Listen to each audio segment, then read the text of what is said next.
These murderers will get caught by solid evidence that they forgot to hide from the police. This is Susan Monica, a farmer in Oregon.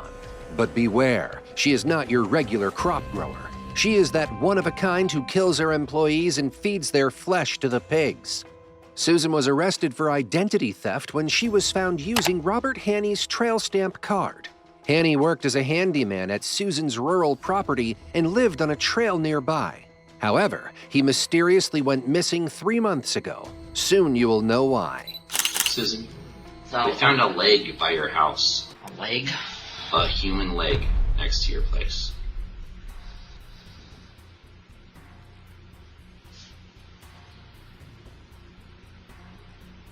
I think it might be Robert. Don't know.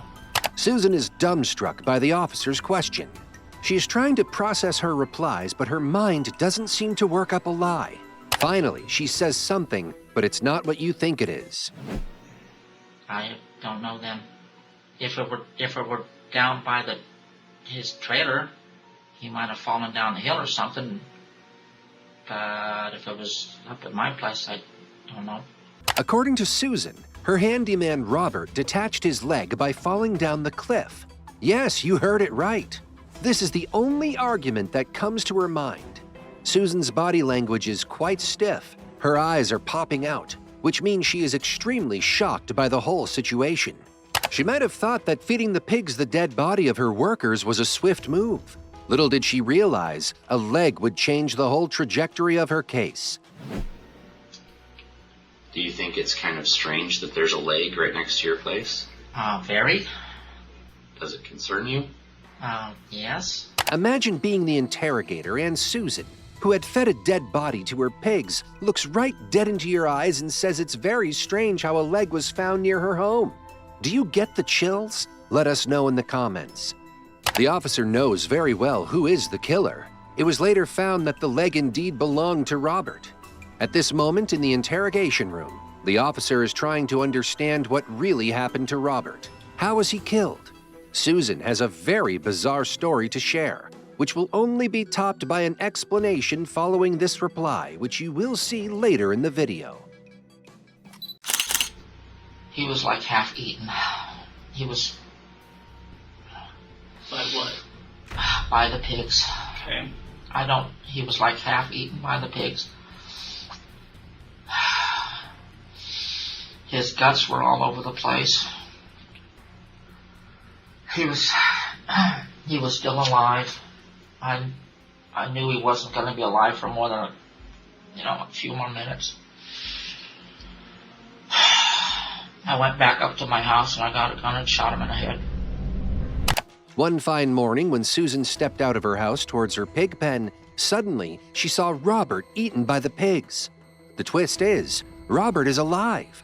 Susan decides to end Robert's misery and kills him with her gun. Look at Susan's body language as she narrates this bizarre account. If this level of crazy was not enough, Susan adds more to her story to defend her dear pigs. I don't know what happened to start with. If he went out and started doing something to them, I can't see that my pigs would go ahead and do something to somebody without cause. And how did you know he was alive? I could see his arm moving. And was he still moaning? Yeah, it was moaning a little bit. So what did you do then? I yelled at the pigs, and they were doing their thing. They're just, having lunch or breakfast. They were having breakfast on him. I didn't think he was going to live more than a few more minutes. Did he say anything to you? No, he didn't say anything. He was just moaning. Stress is building up as Susan dives deep into the details. You can hear her panting and notice her panicking. Something seems wrong about Susan. What do you think happens to Susan in the interrogation room? Comment your answers below. I saw them eating his guts, laying on his back. I knew there was no way for him to be alive more than a couple more minutes. I went up to the house and got my rifle, I just went like this. I just turned my head and I stopped. And then I didn't see any more I didn't see his arm move or any more moaning, and I left. Susan's crying will help her later in the interrogation. As she calms her nerves down, she would deal with the following procedures more comfortably. Now, given the bizarre nature of her extremely shocking account, Susan was asked to take a polygraph test. This is Susan waiting for the polygraph test as she grabs a tissue to wipe her feces off the chair. She proceeds to wipe her nose with the same tissue. Stand up for a second, and I'll move that chair just a little bit. I want your arm up here like this, okay? Okay.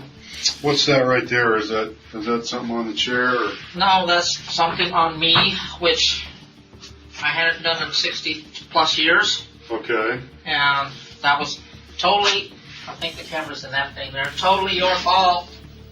She implies that the officer who interrogated her earlier might have not permitted her to use the bathroom. However, Susan was the one who did not ask. If she had, the officer would have allowed her to exercise her basic right. Anyway, the polygraph test begins. Try not to talk, just answer my questions, yes or no. Yes. Do you intend to answer all questions about Robert's death with the truth? Yes. This is hard. You can't talk.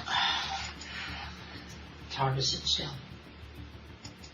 Did you injure Robert before the pigs began to eat him? No.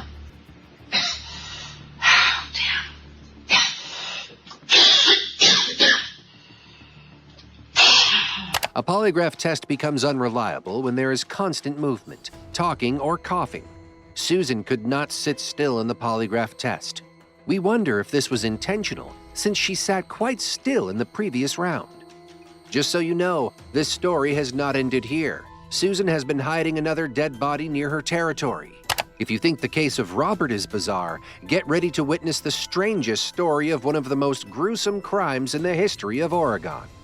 There's part of another body. Okay. His name is Steve. He apparently knew where my little pistol still was because he reached over and grabbed it. We started to have a little tussle, nothing big to start with. Stephen was Susan's handyman before Robert. He went missing a year before Robert was killed. Susan has a calm demeanor as she describes the reason for another dead body buried near her territory. She claims Stephen knew where her guns were and often stole them, which led to a little argument. What she says next is the craziest thing you will ever hear from a woman her age. Wrestling. So he grabbed a little pistol, and he said that he doesn't want to go back to jail, and he decided he was going to kill himself. So he shot himself in the head. Right there in your home? Right there. I always thought it was a little bitty gun. It wouldn't kill you, but it would certainly hurt. Yeah. And it's 5 shots for crying out loud. Yeah. He went out of the room. That was when it got even worse. Okay? And he emptied the gun in his own head. I could not believe it. But it's just a 22 with a little 1-inch barrel. And it was just going boom, boom, and that Where did he shoot himself at? I mean, in the head. He was bleeding after a fashion.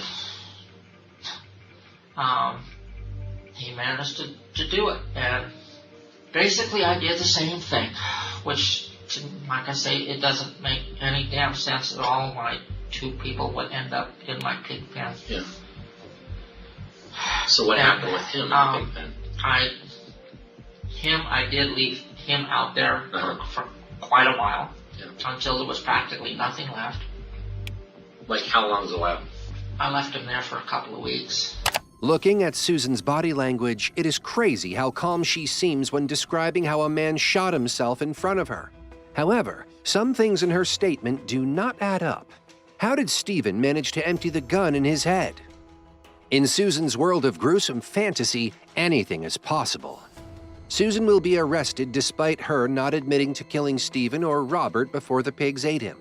The very next day of her arrest, Susan will make another crazy confession. The girl's just got hair all the way down to red. Okay? And my stupid brain went into gear, and I told her, hey, I could grab your hair and strangle you with it. Oh my gosh, why would you say that? I don't know. I don't know. It's this thing in here. Sometimes it just comes out. It just comes out. Susan wants the officer to know that she is frustrated by the intrusive voices in her head.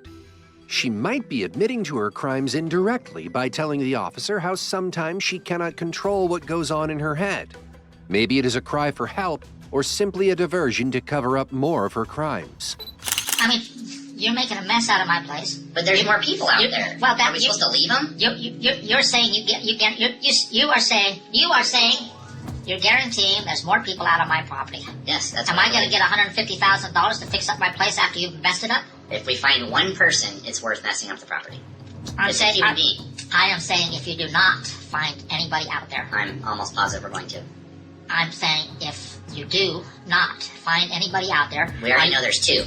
I'm saying if you do not find anybody out there, are you going to pay me $150,000 to put it back the way it was? No, absolutely That's what I'm saying. There's no guarantee of nothing here. Well, what do you want? I don't want you messing up my place after me and Steve have put so much into it. There's 2 dead people on your property. Are we not supposed to look for more? Obviously, there's probably more. And what are we supposed to do? Just ignore that? You're saying everything is obvious. I don't know how it's obvious. It's obvious to me. So we have... I sure don't want you digging up my damn dog. I understand that. I understand that. What if there's somebody underneath your dog? What are we supposed to do? I don't want to desecrate your dog's grave. That's special to you. But you have... That was 15 years ago. I understand that. You're saying that for the last 15 years I've been killing people? No, not at all. I'm saying there could be other dead people on your property. And if you know about it, you better just tell me now. I don't.